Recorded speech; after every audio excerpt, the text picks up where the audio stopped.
Alright, what's up guys? So today we are in my backyard actually. It's Friday night, like 10:30 p.m. I'm actually trying to do like an 80s style, like kind of 80s as far as the colors go, and we're shooting on film. Shooting on the Mamiya 645 with Kodak Portra 400, overexposing it 2 stops. So I've never done this before. I've never shot film with artificial lighting at all. It's always been natural light. So I'm curious to see how these come out. We're using the GVM 800D lights, and I will show you the colors that we have it set to here in a second. I have 2 rolls of Portra 400. I already fired off 2 shots. Well, 3. I fired off 1 because my shutter release cable broke, so I was trying to make sure it would work after rigging it up. So there's already 2 shots that you guys are going to kind of miss, but from here on out we're going to shoot, and I'll throw all that stuff in at the end. That way you guys can watch as it's happening. So I'm going to show you guys the lighting setup real quick, and then we'll get into the behind the scenes of the photos. So that is set to blue, and this one here is set to a purplish pink. We're going to be shooting somewhere over here. I'm actually using the A7 III as a light meter. So I think we're going to set up lighting. Okay. Who's it going to read? Yeah, the blue is, well, as far as on this camera, it looks like the blue's overpowering, but in real life it's not. But also it's probably because of the mode that this is set to.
At this 80s kind of almost Stranger Things-ish vibe.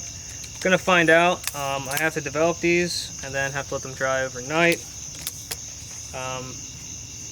for the best results. I could probably scan them tonight, but I don't think they're gonna turn out if I don't let them dry perfectly. So I'm gonna at least develop them tonight so they have overnight to dry, and then I will sit down and talk to you guys about some of these results. And maybe what I could do next time to make them better, or maybe they turned out how I pictured them. But yeah, so I'm gonna develop these and then we'll talk about that. Like I said, this was Kodak Portra 400. I tried overexposing at 2 stops. I think in the beginning I might have been underexposed, but we'll see what happens. I know Kodak is pretty flexible with its dynamic range and whatnot, so we'll find out if any of that stuff's usable. So yeah, I'm gonna develop this as best as I can. I do it all at home in like the tank and changing bag and whatnot. So we're gonna try to get the best results off of this as possible, scan them in the morning, and sit down and talk about them.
Alright guys, let me pull up Lightroom and let's talk about these images. I just quickly edited them in Lightroom, and let me start off by saying I do not do a lot of editing in Lightroom.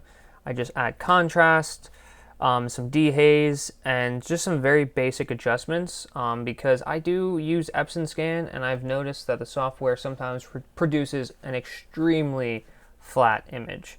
So that's kind of the reason why I go into Lightroom and just make sure that everything is how I've intended.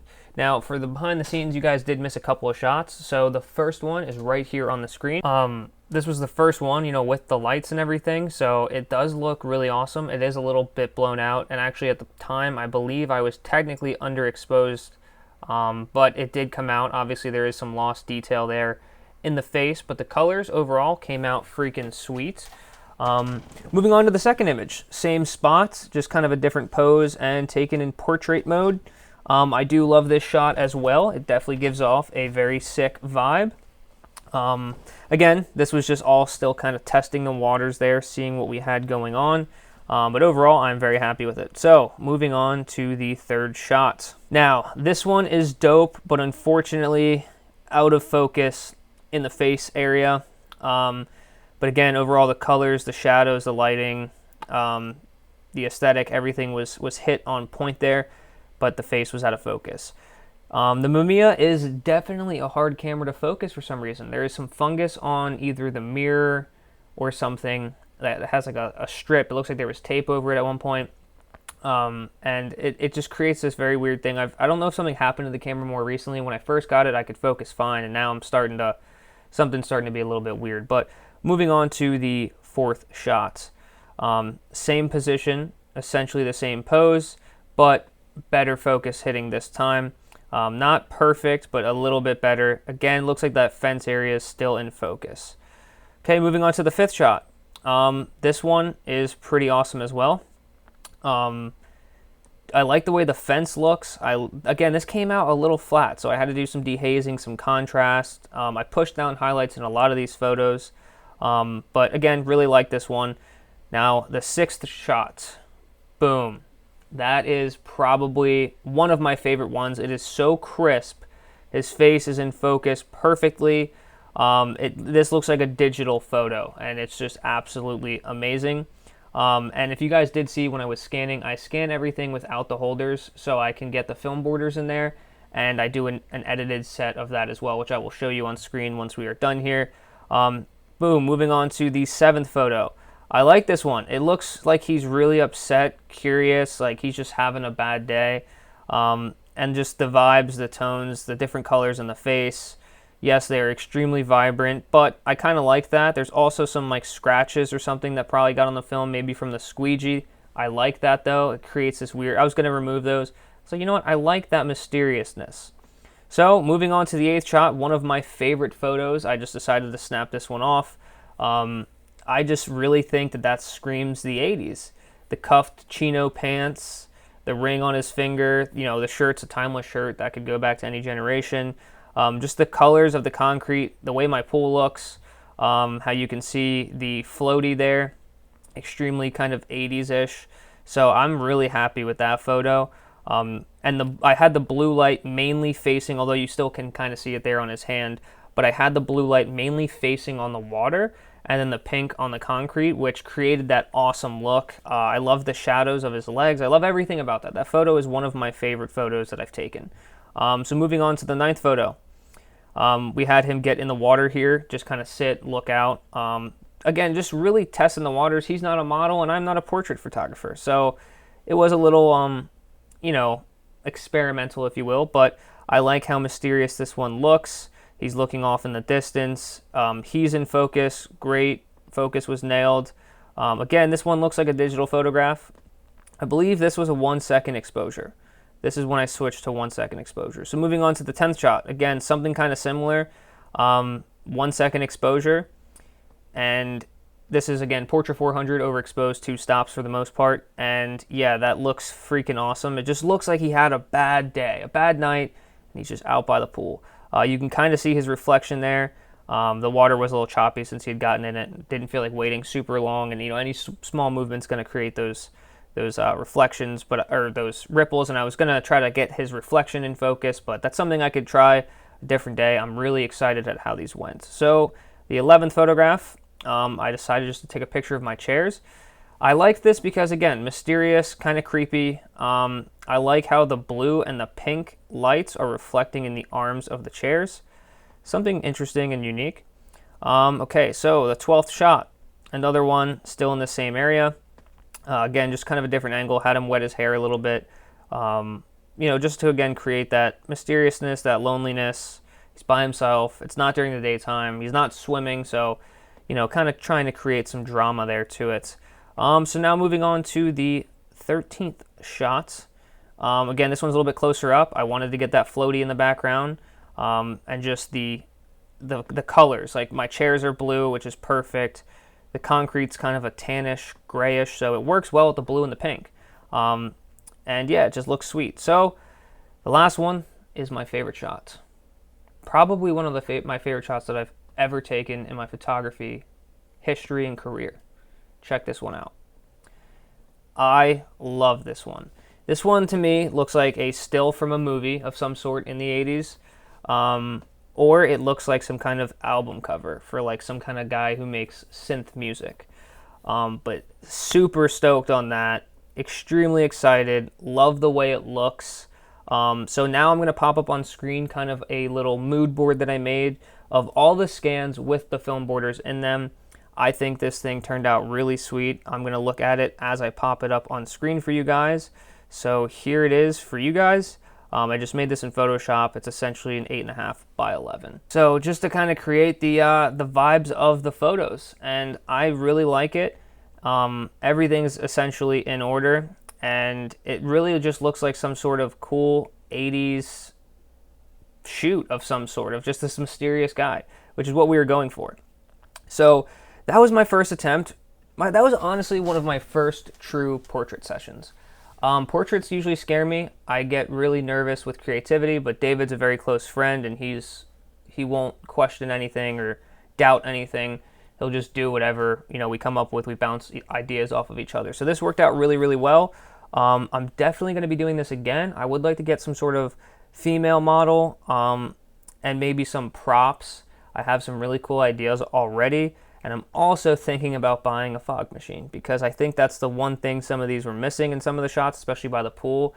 If we were to run a fog machine, kind of make it look like there's haze coming off of the water or out behind in the grass, something cool like that. So I'm extremely excited on this. I'm confident now with my focusing, and everything kind of turned out how I wanted. I developed these last night around 11:30 p.m. and scanned them this morning. So super stoked, super happy. I'm going to continue to keep experimenting, and once again, Portrait 400 just happens to amaze me, as always. So anyway, that was today's video.